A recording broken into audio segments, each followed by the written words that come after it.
नमस्कार शेतकरी मित्रांनो, स्वागत आहे तुमचं एका नवीन व्हिडिओमध्ये। शेतकरी मित्रांनो, आज आपण पाहणार आहे महाराष्ट्रामधील हवामानाचं वातावरण आणि कोणत्या ठिकाणी पाऊस पडणार आहे।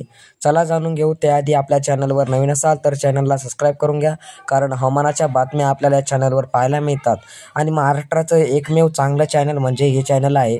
तर मित्रांनो, आपण सर्वप्रथम पाहणार आहे अहिल्यानगर जिल्ह्यामध्ये कशा पद्धतीचा पाऊस राहणार आहे।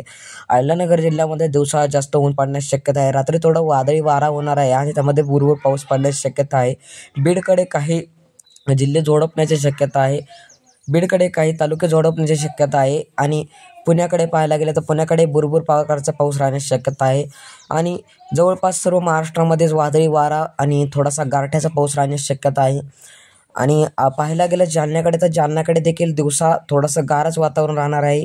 काही जिल्ह्यांमध्ये असं होणार आहे, पूर्ण महाराष्ट्रामधील काही जिल्ह्यांमध्ये थोडंसं गरमट होणार आहे आणि काही ठिकाणी गारठा राहणार आहे। ज्या ठिकाणी गारठा राहणार आहे त्या ठिकाणी तुम्हाला पाऊस पाहण्याची शक्यता राहणार आहे, ज्या ठिकाणी गरम राहणार आहे त्या ठिकाणी तुम्हाला पाऊस पाहायला मिळणार नाही।